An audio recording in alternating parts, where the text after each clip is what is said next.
आगे बढ़ेंगे और अब वक्त हो गया है आपकी फाइनेंशियल प्लानिंग करवाने का। हमारे खास मेहमान Pankaj Matpal optima money managers के एमडी जुड़ गए हैं और साथ ही शेर खान बाय बीएनपी पारिपा के गौतम कालिया हमारे साथ जुड़ गए हैं। स्वागत है आप दोनों का हमारी इस खास पेशकश में, क्योंकि अब हम रुक करेंगे दर्शकों के सवालों की ओर और हमारे साथ इस बीच हमारे पहले दर्शक अनिल बख्शी भी जुड़ गए हैं। अनिल जी। yes. अनिल जी नमस्कार सर, कैसे हैं? नमस्कार, ठीक हूँ जी। कहाँ से बोल रहे हैं सर? मैं यमुनानगर हरियाणा से बात कर रहा हूँ। बताएं सर, क्या करते हैं और कैसे आपकी सहायता हम आज कर सकते हैं? मैं बेसिकली पहले जॉब करता था। आई एम इंजीनियर, 76 का पास आउट हूँ और 25 साल 26 साल पहले मैंने काम करा है, तो अब मैं अपना बिजनेस करता हूँ। ओके। आप रिटायर्ड हैं सर, है ना, जहाँ तक मुझे समझ में आ रहा है? नहीं, मैं रिटायर्ड नहीं हूँ। I am quite active. मैं अपना बिजनेस करता हूँ जी।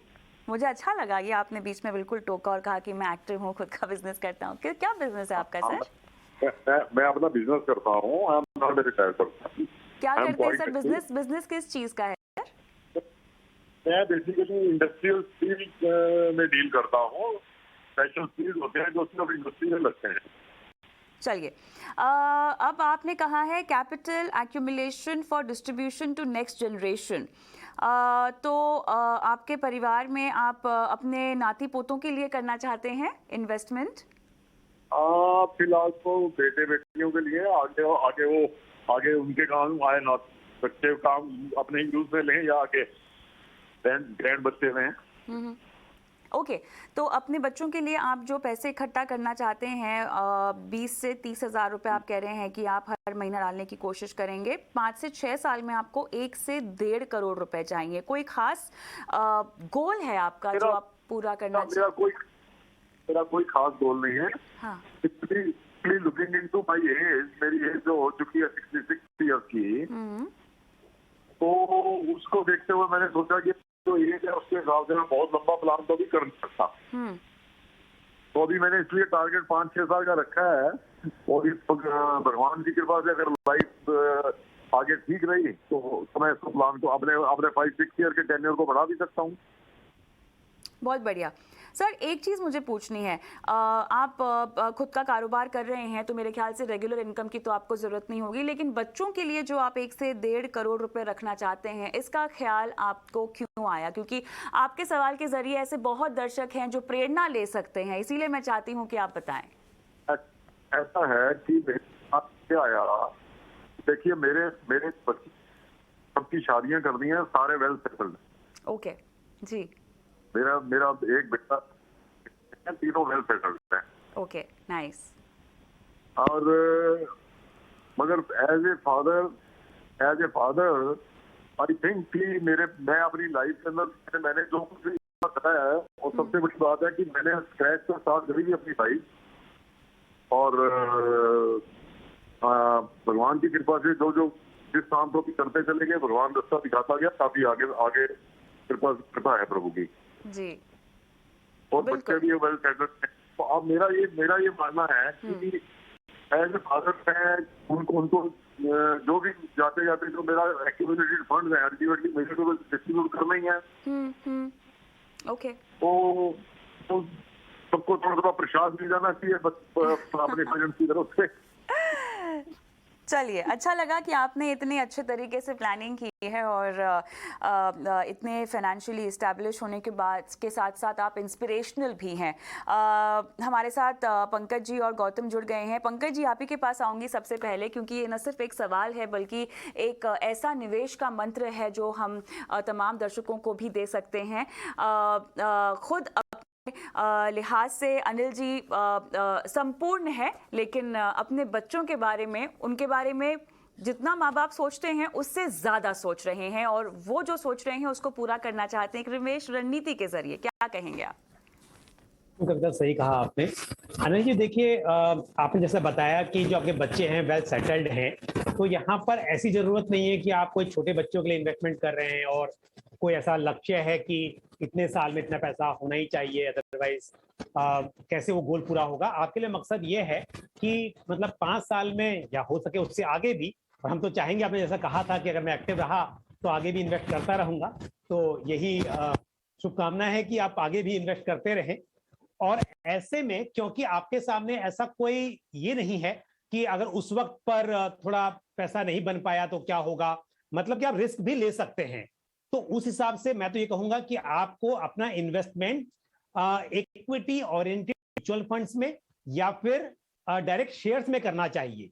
सी अगर बात ये होती है कि किसी फादर को अपने बच्चों के लिए किसी स्पेसिफिक गोल के लिए पैसे इन्वेस्ट करने होते तो बहुत सारी चीजें थी। मैं आपको सॉवरेन गोल्ड बॉन्ड भी कह सकता था, मैं आपको एफडी या पोस्ट ऑफिस की स्कीम्स भी कह सकता था, लेकिन क्योंकि यहां पर आपका मकसद एक ही है कि अच्छी वेल्थ क्रिएट हो सके ताकि आप अपने बच्चों को अधिक से अधिक पैसे अपनी तरफ से दे सके। तो ऐसे में क्या होता है, लंबे वक्त में हमने देखा है कि इक्विटी में वो ताकत है कि आपको अच्छे रिटर्न दिला सकती है। उतार चढ़ाव हमेशा रहते हैं इक्विटी में, वो बिल्कुल रहेगा, लेकिन क्योंकि यहाँ पे आप और लंबे समय तक रुक भी सकते हैं, तो ऐसे में मेरे हिसाब से मोस्ट सुटेबल है कि आपको या तो डीमैट अकाउंट खोल के ब्लू चिप शेयर्स, मतलब बड़ी बड़ी कंपनी के कोई शेयर्स लेके रखने चाहिए लंबे समय के लिए, ताकि वो पैसे अच्छे बढ़ सके। ट्रेडिंग नहीं करनी है, अच्छे शेयर्स लेके और आप रख दे, वो एक जरिया है। अदरवाइज म्यूचुअल फंड तो एक अच्छा जरिया है ही, आप वहां पर लमसम भी कर सकते हैं जब जब पैसा डालना चाहें, और रेगुलरली जैसे आपने कहा कि 20,000 25,000 रुपया आप हर महीने निवेश कर सकते हैं, तो आप कुछ 3-4 स्कीम में डिवाइड करके और एसआईपी शुरू कर दीजिए, तो ये सही रहेगा। ये मैं नहीं कहूंगा कि 1 करोड़ रुपया बन पाएगा, 20,000 रुपया महीना निवेश करके 5 साल में 1 करोड़ बनना तो खैर मुश्किल है, लेकिन फिर भी 12% 13% जो भी रिटर्न मिल सके, उस हिसाब से आप अगर कंपेयर करेंगे एफडी से या दूसरे इस तरह के विकल्पों के साथ में, तो शायद बेहतर राशि आप जुटा पाएंगे। तो ये मेरी सलाह होगी कि आप कुछ इक्विटी ओरिएंटेड म्यूचुअल फंड्स या फिर डायरेक्ट अच्छे शेयर्स में आप इन्वेस्ट करें अपने बच्चों के लिए। गौतम हमारे साथ जुड़े हैं, तो गौतम आप बताएं, अब एक तो पंकज जी की सलाह में आप और क्या ऐड करेंगे अनिल जी के लिए, और फंड्स के नाम और कितना निवेश करना चाहिए, और क्या 5 से 6 साल में 1 से 1.5 करोड़ रुपए इकट्ठा हो पाएंगे? तो मिस्टर भाई, आप जो सोच रहे हैं वो बहुत ही अच्छा सोच रहे हैं अपने बच्चों के लिए और फिर उसके आगे अपने पोता पोती के लिए। तो एकदम सहमत हूँ मैं कि आप इक्विटी म्यूचुअल फंड में करिए इन्वेस्ट, और ये भी बात सही है, अगर आप 20 या 30 हजार डालेंगे तो 30,000 6 साल में 12% के हिसाब से कुछ 30 लाख के आसपास आपका जुट जाएगा 6 साल में। तो अगर आपको उसको 1 करोड़ लेके जाना है 6 साल में, तो आपको 30,000 की जगह लगभग 96,000 1 लाख के आसपास आपको इन्वेस्ट करना पड़ेगा। अभी मैं आपको एक पोर्टफोलियो देता हूं जिसमें आप 30,000 डाल सकते हैं महीने का सिर्फ, और उसमें आप धीरे धीरे और पैसा जोड़ सकते हैं अगर आपको 1 करोड़ का टारगेट मीट करना है। अगर 6 साल में या थोड़ा सा उसको अगर आप खींच सकते हैं, जैसे आपने कहा कि 2-3 साल और आप बढ़ा सकते हैं, अभी के लिए आपका 5-6 साल का व्यू है, तो मेरे एसेट लार्ज कैप फंड में आप 6,000 डाल दीजिए। HDFC large and mid cap fund है, उसमें आप 3,000 डाल दीजिए। कोटक इमर्जिंग इक्विटी फंड है, उसमें आप 4,500 डाल दीजिए। Canara Robeco flexi cap fund है, उसमें आप 5,500 डाल दीजिए। SBI फ्लेक्सी कैप फंड है, उसमें आप 5,000 डाल दीजिए। ICICI prudential balanced advantage fund है, जो थोड़ा सा डेट में भी एक्सपोजर लेता है, उसमें आप 6,000 डाल दीजिए। तो इससे आपका पोर्टफोलियो 30,000 का मंथली से जा सकता है। चलिए, कोई सवाल पूछना चाहते हैं अनिल जी? हाँ, मैं बीच में इंटरप्ट करना चाह रहा था। बहुत अच्छा आपके पैनल वाले लोग एक्सप्लेन कर रहे थे जी। बेसिकली इन्होंने मेरे को इक्विटी में गाइड करा है। इक्विटी में मैं थोड़ा सा इसलिए अवॉइड कर रहा था कि इक्विटी में मेरा बहुत ज्यादा नॉलेज नहीं है और मैं बहुत ज्यादा टाइम डिवोट नहीं कर पाता हूँ। सही कह रहे हैं आप। और ऑलरेडी मैंने कुछ इक्विटी में मेरे शेयर्स हैं मेरे पास, जो कि बड़े बहुत पुराने रखे हुए हैं, 25-25 साल पुराने, और वो डीमैट नहीं हुए थे। अब मैं डीमैट करवा रहा हूँ उनको आस्ते आस्ते। अच्छा। जैसे कि मेरे पास मैं फॉर एग्जांपल मेरे पास गोदरेज सोप्स के थे, बाद में कंपनी तो गोदरेज अनिल जी, कंज्यूमर यहाँ पर प्रोडक्ट्स म्यूचुअल फंड के जरिए आपको रणनीति अपनाने की सलाह दी जा रही है। क्या आपने म्यूचुअल फंड के जरिए इक्विटी में पार्टिसिपेट किया है? नहीं, म्यूचुअल फंड के थ्रू नहीं किया मैंने। बिल्कुल, तो इसीलिए आपको म्यूचुअल फंड का रास्ता जो है वो दिखाया जा रहा है, और जो आपका टाइम ड्यूरेशन है उसके लिहाज से आप इन फंड्स में बने रह सकते हैं। हर 6 महीने में एक बार आपको अपने फंड की परफॉर्मेंस को चेक करना होगा, ना कि शेयर और स्टॉक की तरह जो आप रोजाना शायद चेक करते होंगे। गौतम, आप शायद उनसे कोई सलाह देना चाहते हो? तो अगर इक्विटी में आपको नॉलेज कम है और उसमें आपको एक्सपीरियंस कम है, ज़्यादा आपको समझ नहीं है, तो मैं ये सलाह दूंगा कि आप स्टॉक्स से निकल जाएं, क्योंकि वो स्टॉक्स अच्छे हैं बुरे हैं, अभी सही वक्त है उनमें पैसा निवेश करने के लिए कि सही टाइम है निकलने के लिए। तो वो सब आपको फिर रिसर्च में सपोर्ट लगेगा। उससे अच्छा आप ये वही पैसा आप अगर म्यूचुअल फंड में डालेंगे, तो म्यूचुअल फंड में प्रोफेशनल मैनेजमेंट की हेल्प ले रहे हैं आप किसी और को बोल रहे हैं कि आप मेरा पैसा स्टॉक्स में डालिए और उसमें मैनेज करिए। तो म्यूचुअल फंड के जरिए आपको खुद ट्रैक करने की जरूरत नहीं है, पूरी एक टीम बैठती है, फंड मैनेजर्स की टीम बैठती है, पूरा एक ट्रस्ट स्ट्रक्चर बनता है जिसमें आपका पैसा भी सेफ है। हमारे रेगुलेटर ने बहुत अच्छा काम किया है हमारे पैसे को सेफ रखने के लिए ये म्यूचुअल फंड प्लेटफॉर्म द्वारा, तो आपके लिए वो ऑप्शन ज्यादा अच्छा है। चलिए अनिल जी, बहुत बहुत धन्यवाद, आपने सवाल हमसे पूछा, उम्मीद करते हैं कि आपको जवाब मिल गया हो, एंड ऑल द बेस्ट आपके इन्वेस्टमेंट्स को लेकर। और इसी नोट पे हम रुकेंगे छोटे से ब्रेक के लिए। ब्रेक के उस पार सवाल जवाब का सिलसिला बरकरार है, बने रहिए।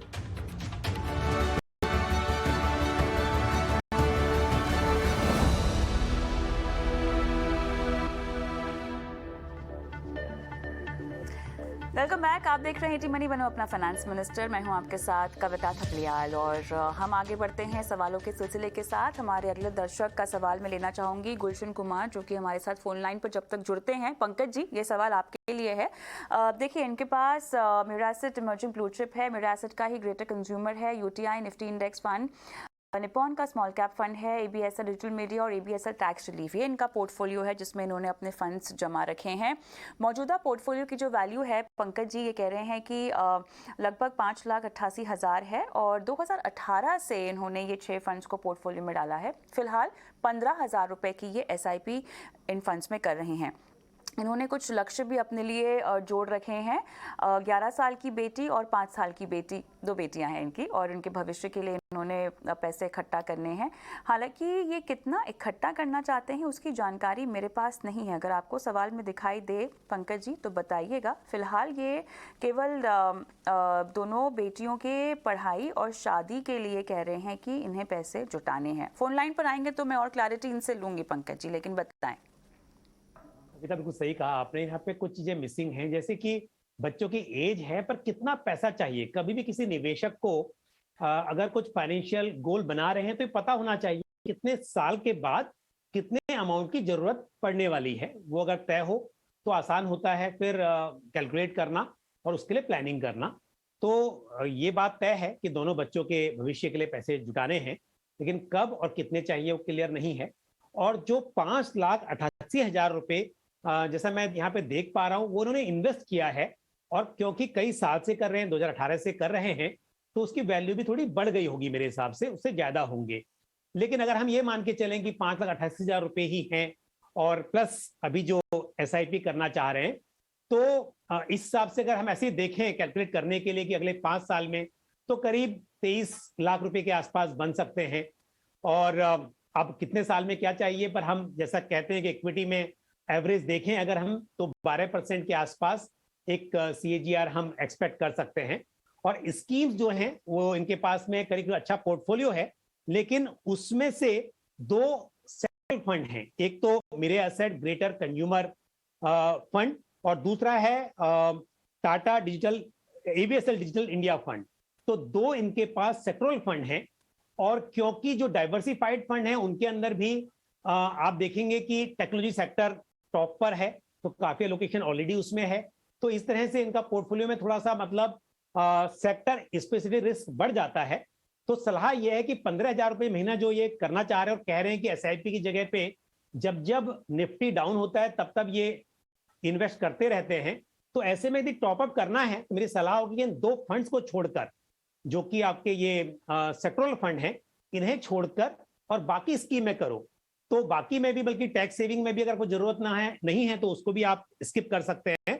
तो मेरे एसेट इमर्जिंग ब्लू चिप, मेरे asset UTI index fund, Nippon small cap fund, इन फंड्स में आप अमाउंट को ऐड कर सकते हो। और साथ ही हालांकि जो आपने कहा है कि जब जब मार्केट डाउन होता है तब तब आप इन्वेस्ट करते रहते हैं, लेकिन मार्केट को टाइम करना इतना आसान नहीं है, ऑलमोस्ट मैं कहूंगा कि इम्पॉसिबल है। तो ऐसे में यदि आप एसआईपी कर ले 5,000 की तीनों स्कीम में तो और भी बेहतर होगा। तो सीधी सी सलाह यह है कि आप 15,000 की अपने हिसाब से करने की बजाय अगर एसआईपी करेंगे तो बेटर है। इसकी मैंने बता दिया कि जो स्कीम से उनमें से 3 सिलेक्टेड स्कीम में अगर आप एसआईपी करें तो वो मेरे हिसाब से बेहतर होगा। और 12% करीब का आप सीएजीआर एक्सपेक्ट कर लीजिए। तो कितना पैसा बन पाएगा वो जिस वक्त जरूरत होगी उस हिसाब से आपको कैलकुलेट करना होगा। और थोड़ा सा मेरा एसेट ग्रेटर कंज्यूमर फंड के बारे में बात करना चाहती हूँ मैं। सबसे पहले तो मुझे बताएं कि सेक्टोरल फंड से आप निकलने की सलाह स्पेसिफिकली क्यों दे रहे हैं और किस तरह के निवेशकों को इनमें रहना भी चाहिए, और दूसरा ये फंड की खासियत क्या है? बिल्कुल, देखिए किसी भी सेक्टर की बात करें तो कोई पर्टिकुलर सेक्टर किसी एक टाइम पर ब्रॉडर मार्केट के मुकाबले बेहतर परफॉर्म कर सकता है, लेकिन ऐसा नहीं है कि एक ही सेक्टर हमेशा अच्छा परफॉर्म करेगा।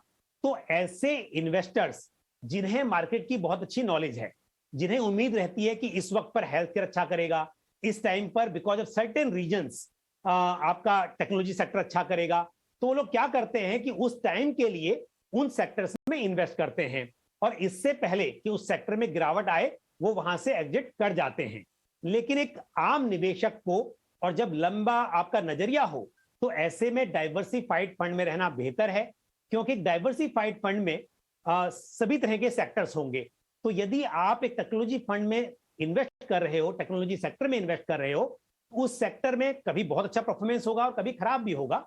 लेकिन अगर आपने डाइवर्सिफाइड फंड में किया हुआ है तो वहां पर अगर फंड मैनेजर को ऐसा लगेगा कि टेक्नोलॉजी सेक्टर में इस वक्त पर ज्यादा ग्रोथ की उम्मीद नहीं है, तो शायद एक्सपोजर कम कर दिया जाए और दूसरे सेक्टर में बढ़ा दिया जाए। तो इसके लिए आम निवेशक को लंबी अवधि के लिए मैं डाइवर्सिफाइड फंड्स में निवेश करने की सलाह देता हूं।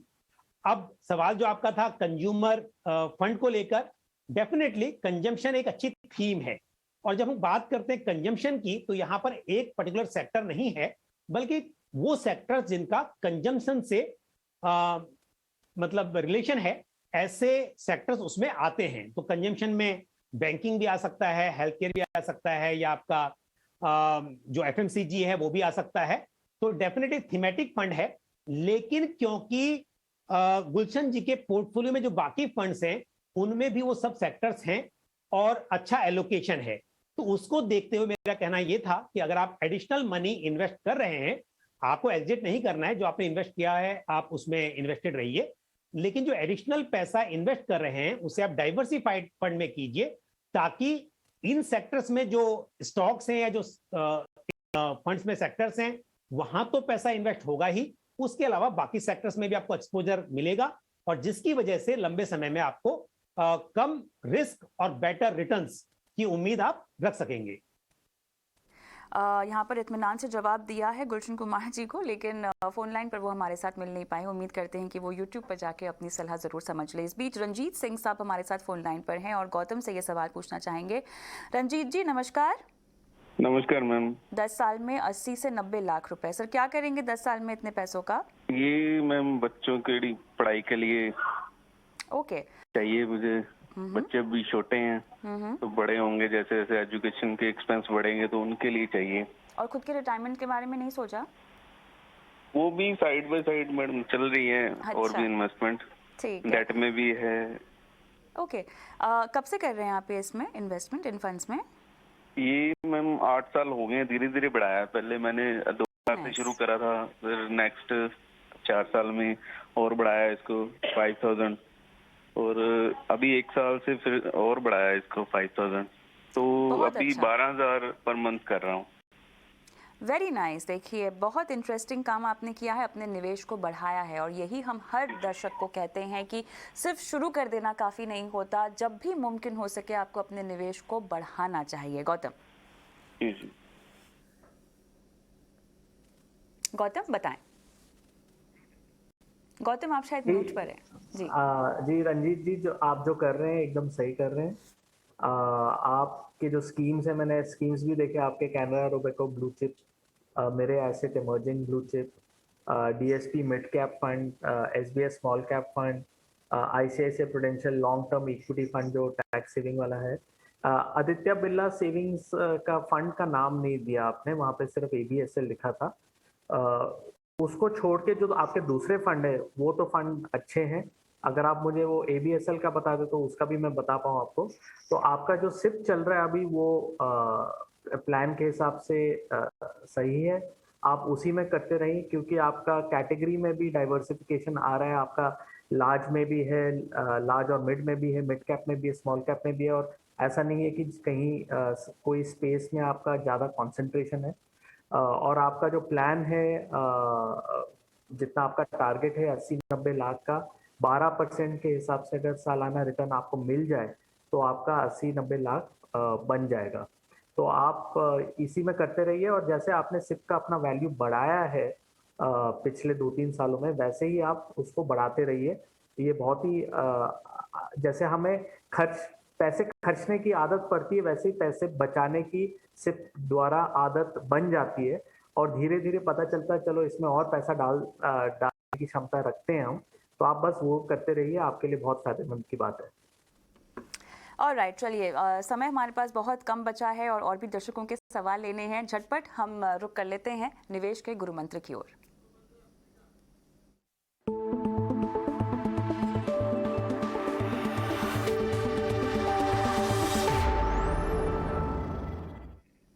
पंकज जी बताएं, क्या गुरु मंत्र दे रहे हैं आप आज? कविता, कई बार देखा जाता है कि इन्वेस्टर्स अपना मान लीजिए सेविंग बैंक में बहुत सारा पैसा रख के बैठे हुए हैं और टाइम पर इन्वेस्ट नहीं करते हैं। तो कई बार ऐसा होता है कि ठीक है पैसा कम तो नहीं हो रहा, कम से कम रखा तो है। तो मैं कहूंगा कि समय के साथ पैसे की वैल्यू कम हो जाती है अगर उसे बराबर से आप इन्वेस्ट नहीं करेंगे। तो भले ही आपको दिखाई देता है कि 1 लाख रुपया जो अकाउंट में हो 1 लाख ही है, कम नहीं हुआ, बट उसकी वैल्यू कम हो जाती है। इसके लिए आप समय पर सही डिसीजन लें, पैसे को अपने फाइनेंशियल गोल के हिसाब से इन्वेस्ट कर दें, आप कैश पर ना बैठे, अदरवाइज समय साथ में उसकी वैल्यू कम हो जाएगी। तो यही है कि समय पर आप इन्वेस्टमेंट जरूर करें पैसों को। बहुत बढ़िया, गौतम बताएं। तो मेरा बहुत ही सिंपल है, जो इंडस्ट्री में उनके लिए ये पहली चीज होती जो हम बात करते हैं कि सस्ते में खरीदें और महंगे में बेचें। तो बाय लो सेल हाई, ये कहना बहुत आसान है मगर करना बहुत मुश्किल, क्योंकि जब मार्केट डाउन जाती है और आप अपने पोर्टफोलियो वैल्यू देखते हैं कि गिर रहा है, तो आपको ऐसे लगता है कि मुझे बचाना चाहिए, मुझे पैसे निकाल देने चाहिए। मगर ये आप जरूर ध्यान में रखना कि आपको सस्ते में खरीदना है और महंगे में बेचना है।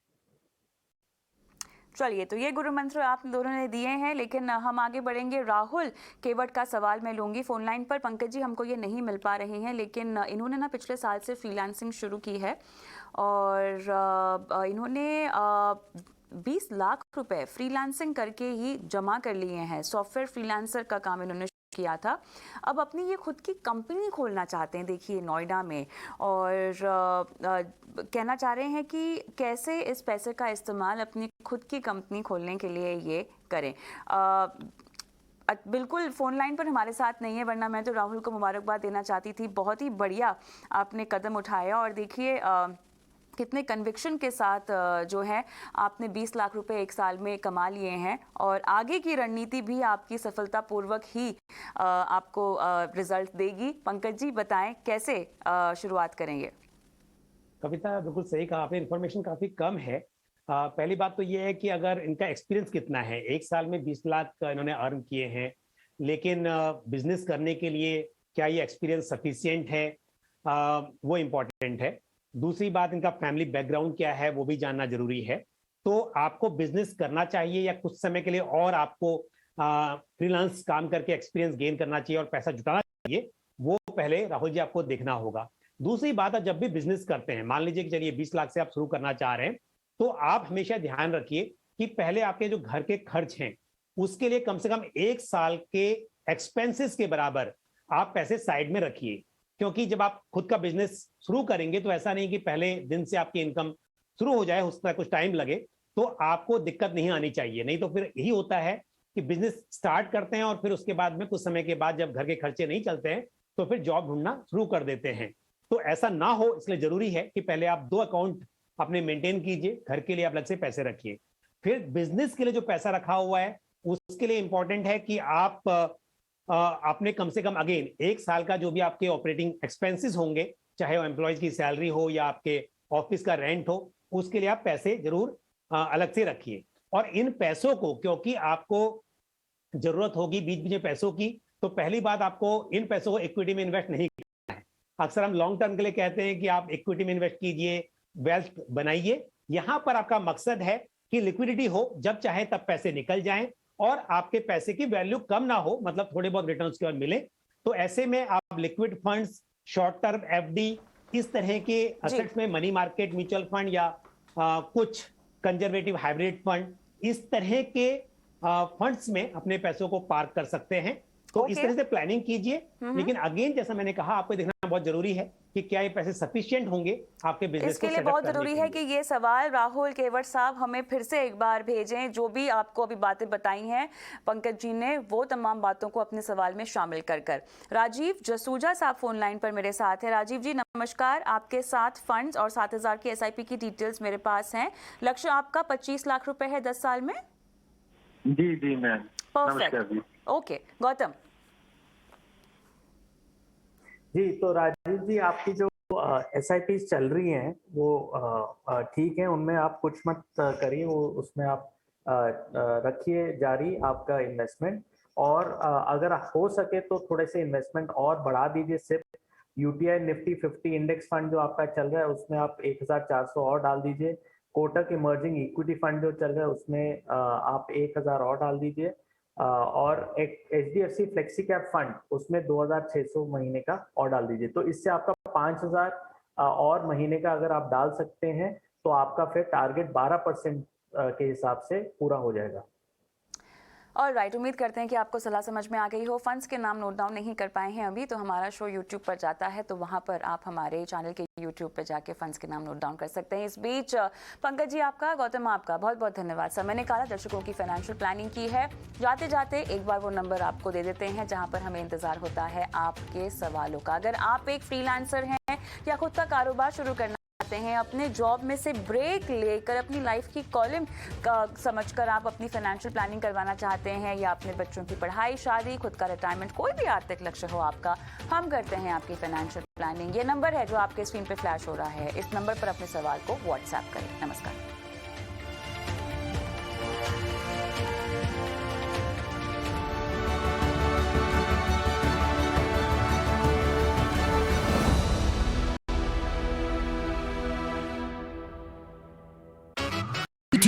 स्वदेश पर अब